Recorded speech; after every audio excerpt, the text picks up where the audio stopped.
বাংলাদেশের ঘটনা নিয়ে মন্ত্রী ফিরহাদ হাকিমকে নিয়ে তীব্র কটাক্ষ করলেন বর্ধমানে এসে বিজেপি নেতা রাহুল সিনহা। সাংবাদিক বৈঠক করে মন্ত্রী ফিরহাদ হাকিমের অতি দ্রুত অপসারণের দাবি তোলেন তিনি। বাংলাদেশে যে ঘটনা ঘটছে, লাগাতার হিন্দুদের ওপর নির্যাতন, এরই মধ্যে পরিস্থিতির লাভ নেওয়ার জন্য ফিরহাদ হাকিম তিনি যে মন্তব্য করেছেন, যেটা আমি মনে করি পুরোপুরি প্ল্যান করে উদ্দেশ্যপ্রণোদিতভাবেই মন্তব্যটি করা হয়েছে।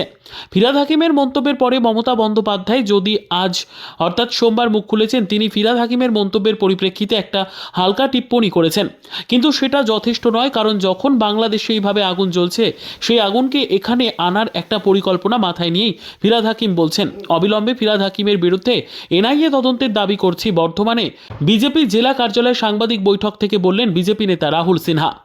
ওদের পার্টির মধ্যে দাঁড়িয়ে ভাঙড়ে বলছে 25 লক্ষ টাকা দিয়ে আরাবুলের কাছ থেকে প্রধান সিট নিয়েছিলাম। 25 লক্ষ টাকা নিয়ে কত লক্ষ টাকা কামিয়েছে ভগবান জানে। আর এবার 25-এর বেশি চাইছে, দিতে পারিনি বলে প্রধান সিট দিল না। এ তো রাস্তার কোনো লোক বলছে না, তৃণমূলের নেতা তৃণমূলের সম্মেলনে দাঁড়িয়ে বলছে, রাজ্যের নেতাদের সামনে বলছে, এমপির সামনে বলছে। এখন পর্যন্ত কোনো ব্যবস্থা হয়েছে? চুপ করে রয়েছে মমতা ব্যানার্জি।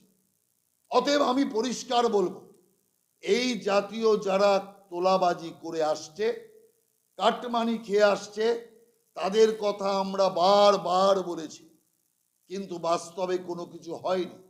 সেই কারণে এবার আমরা দেখতে চাই ওই দুজন ছুটকে ফাটকাকে গ্রেপ্তার করে এই ঘটনার ইতি টানা হয়, নাকি না সমরেশ বাবু যে 9 নম্বর ওয়ার্ডের কাউন্সিলর, তাকে গ্রেপ্তার করে উপযুক্ত শাস্তির ব্যবস্থা মমতা ব্যানার্জি করেন, এটা আমরা পরিষ্কার দেখতে চাই। Bureau report, PB News. Sun Hospital, এখানে যে কোনো রকমের চিকিৎসার বিশ্বস্ত প্রতিষ্ঠান।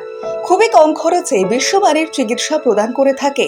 উন্নত মানের ওয়ার্ড কেবিন, পরিষ্কার পরিচ্ছন্ন পরিবেশ দ্বারা সুসজ্জিত চিকিৎসা ব্যবস্থা রয়েছে। এছাড়া স্বাস্থ্যসাথী কাজেও পরিষেবা প্রদান করা হয়। সুতরাং আজই যোগাযোগ করুন সান হসপিটালে। ঠিকানা GT road, Bhangakuthi, Bardhaman. Phone number মনে রাখবেন 9434188262 অথবা 83730954222।